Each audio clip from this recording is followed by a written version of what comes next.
कादंबरी काळाचा राजा धडा एक मृत्यूसारखे जीवन.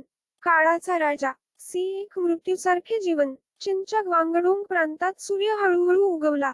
पाडण्यासाठी नियोजित असलेल्या पडक्या अपार्टमेंटच्या कॉम्प्लेक्समध्ये सकाळी 6 वाजता अलार्म वाजला. आवाज जवळजवळ तुटलेल्या अपार्टमेंटमधून येत होता. एक दरवाजा तुम्ही कितीही ढकलूनही नीट बंद करू शकत नाही. त्याच्या मागे 45 अंशाच्या कोनात एक खुर्ची दरवाजाला कुलूप म्हणून काम करत होती. अपार्टमेंट मध्यम आकाराचे होते. सुमारे 80 स्मा. तरीही ते आत जवळजवळ रिकामे होते. दिवाणखान्याच्या मधोमध एक पलंगाची गादी होती आणि त्यावर अलार्म घड्याळ असलेले लहान आकाराचे टेबल होते.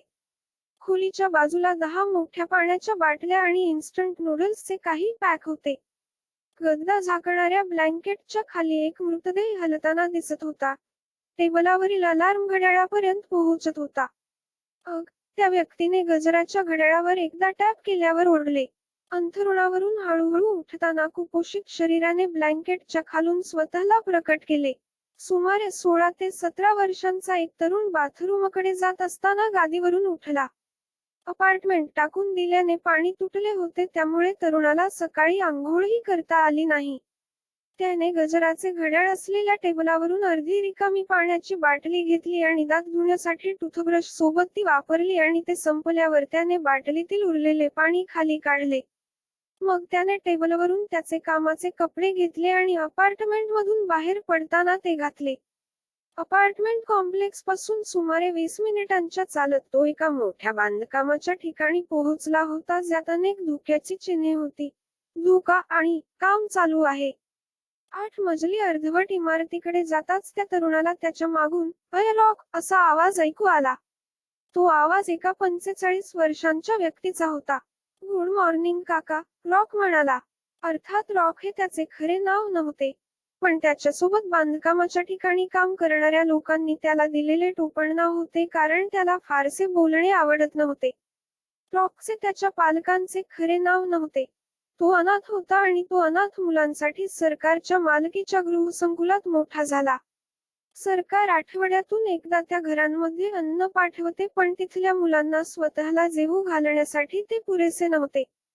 अनाथाश्रम सर्व भरले होते आणि म्हणूनच सरकारने ही घरे तयार केली आणि मुलांना अन्न पाठवले, परंतु त्यापैकी बरेच लोक अजूनही उपासमारीने किंवा आजारांमुळे मरण पावले, कारण ते आजारी असतानाही त्यांची काळजी घेणारे कोणी नव्हते.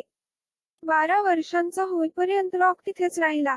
तो इतर मुलांशी अन्नासाठी लढू शकत होता, पण तरीही ते स्वतःला खायला घालू शकत नव्हते, म्हणून त्याने तेथून जाण्याचा निर्णय घेतला.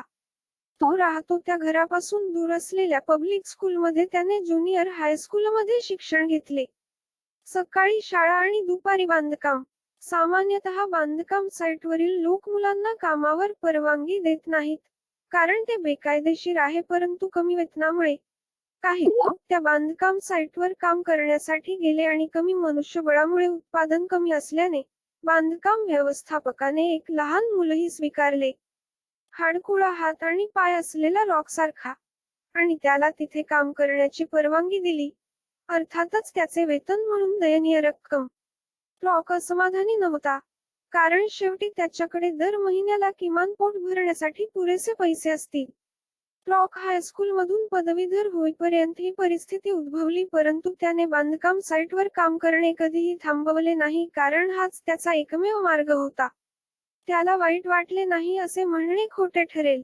आजकाल योग्य सुरक्षा उपायांशिवाय बांधकाम साइट्सवर त्याच्या अन्नासाठी काम करणे देखील त्याच्यासाठी सामान्य मानले जात होते, परंतु तरीही एक दिवस आपले नशीब बदलेल आणि त्याचे जीवन चांगले वळण घेईल अशी त्याला खोलवर आशा होती.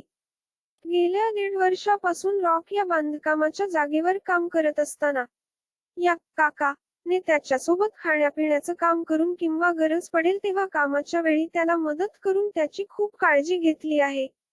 रॉकला या माणसाबद्दल खूप आभारी वाटले आणि कामाच्या वेळी जेव्हा शक्य असेल तेव्हा त्याने त्याला मदत केली. हे वेगळे सांगण्याची गरज नाही. "हा बाळा, मला माहित होतं की तू पुन्हा सोबत नाश्ता आणणार नाहीस. माझ्या बायकोने आज पुन्हा मला अतिरिक्त दिले, म्हणून आपण ते एकत्र सामायिक करूया." त्याचे वाक्य पूर्ण करताच त्याने प्लास्टिकची पिशवी पकडली आणि 2 सँडविच आणि 4 तांदळाच्या गोळ्यांसह 2 मोठ्या पाण्याच्या बाटल्या बाहेर काढल्या. त्याने त्यांना 2 भागांमध्ये विभागले आणि एक रॉकला दिला. त्या माणसाला माहित होते की रॉक एवढ्या सहजतेने धर्मादाय स्वीकारणारा नाही, म्हणून तो म्हणाला, "अरे मुला, आम्हाला काम करायला जेवायला लागेल. तुला अजून माझी काळजी घ्यावी लागेल, कारण हे काम खरोखरच धोकादायक आहे, म्हणून खा." रॉकने अजूनही प्रतिसाद दिला नाही, जोपर्यंत तो माणूस पुन्हा बोलला आणि म्हणाला, "तुला वेतन मिळेल तेव्हा तुम्ही मला पुन्हा प्यायला द्याल, ठीक आहे का? चला जेवूया." मग पुन्हा रॉककडे न बघता तो माणूस खायला लागला. रॉक काहीच बोलला नाही, पण या माणसाचा हा हावभाव मनात खोलवर ठेवून त्याने खाण्यास सुरुवात केली. हा मध्यमवयीन माणूस एकमेव होता ज्याने त्याच्या 20 वर्षांच्या आयुष्यात कधीही त्याच्यासाठी कोणत्याही प्रकारची काळजी दाखवली होती, आणि रॉक ही दयाळूपणा कधीही विसरणार नाही.